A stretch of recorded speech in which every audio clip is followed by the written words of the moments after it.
हमारे साथ इस वक्त मोहम्मद फ़हीम आलम साहब मौजूद हैं जो 7 मरतबा सदारती अवार्ड्स हासिल कर चुके हैं बच्चों की किताबें लिखने पर। इन्होंने एक इदारा भी बनाया हुआ है पाकिस्तान में और वो बच्चों की किताबों के हवाले से शायद पाकिस्तान का सबसे बड़ा इदारा है।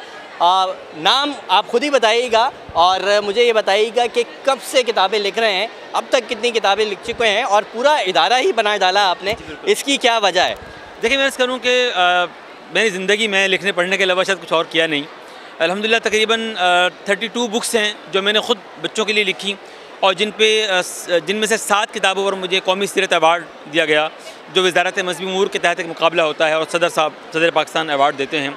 और उसके बाद मैंने इदारा बनाया बच्चों का किताब घर और अल्हम्दुलिल्लाह हमारा इदारा बच्चों की किताबें शाया करने में सबसे बड़ा इदारा है तकरीबन। और हम 3 तय पे काम करते हैं, मतलब बच्चों की तालीम, बच्चों की तरबियत और बच्चों की तफरीह के लिए हम किताबें छापते हैं। हमारी जितनी भी किताबें मैंने ख़ुद लिखी या दीगर राइटर्स ने लिखी, तकरीबन 1000 के करीब किताबें हम बच्चों के लिए छाप चुके हैं इस ज़माने में, जबकि लोग कहते हैं कि यह आखिरी सदी है किताबों से इश्क की और बच्चा मोबाइल के अलावा कोई और बात नहीं सुनते। ऐसा नहीं है, बहुत सारे बच्चे भी किताब पढ़ते हैं, किताब से इश्क करते हैं। अब देखें, ये सारे बच्चे हैं, अब ये देखिए पूरा हॉल भरा हुआ है।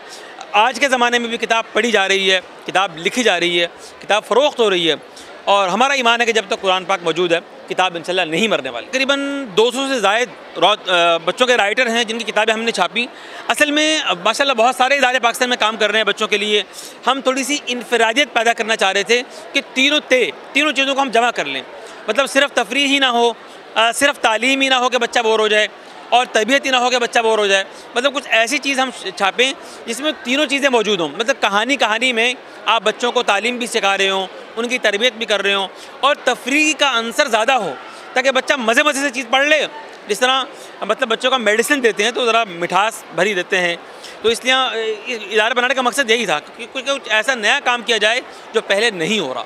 और देखिए, मैं अर्ज़ करूँ कि चूँकि नाम यही है बच्चों का किताब घर, तो हमारा ओढ़ना बिछोना सब कुछ बच्चों के लिए है, हम बच्चों के लिए काम कर रहे हैं।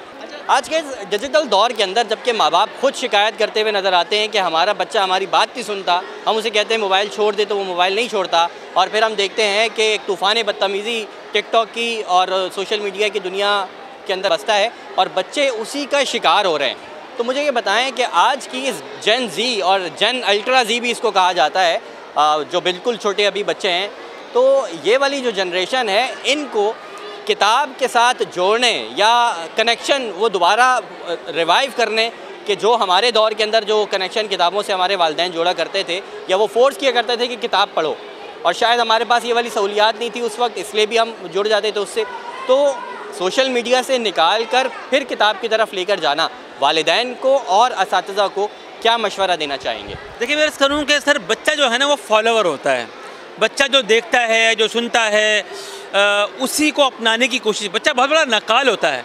तो अगर आप चाहते हैं कि आपके बच्चा किताब पढ़े, आपके बच्चे के हाथ में किताब हो, जब वो सोए तो किताब उसका तकिया बनी हुई हो, तो सर उसके लिए ज़रूरी है कि बच्चे को पहले आप अपने हाथ में किताब दिखाएं। हमने चूँकि बच्चे को अपने हाथ में मोबाइल दिखाया तो इससे बच्चा मोबाइल की तरफ दौड़ता है कि उसने अपने माँ बाप के हाथ में मोबाइल के अलावा कुछ और देखा नहीं है। अगर आप चाहते हैं कि आपका बच्चा किताब पढ़े, वो किताब से उसी तरह इश्क करे जिस तरह मैंने और आपने बचपन में इश्क किया और ज़ौक़ शौक़ हमें पैदा हुआ, तो उसके लिए ज़रूरी है कि आप ख़ुद अपने हाथ में किताब पकड़ें। रात को सोएं तो बच्चा आपके हाथ में मोबाइल देखता हुआ ना सोए, बल्कि किताब देखता हुआ, क्योंकि बच्चा फॉलो कर रहा होता है, वालिदैन की कॉपी होता है। अगर आप चाहते हैं कि बच्चा किताब पढ़े तो आप उसको किताब दिखाएँ, अपने हाथ में दिखाएँ, किताब पढ़ते हुए ख़ुद को दिखाएँ, तो आप देखिएगा सर। देखें, आज हमारे स्टॉल पे जो बच्चे किताब ख़रीद रहे हैं तो वो वही बच्चे हैं जिनके वालिदैन ने 70s, 80s, 90s में किताबें पढ़ी, तो आज उनका बच्चा किताब पढ़ रहा है। क्या आप रोज़ाना रात को बच्चों को लेकर बैठ जाएँ, कोई किताब पकड़ें, उसमें से कहानी सुनाएं।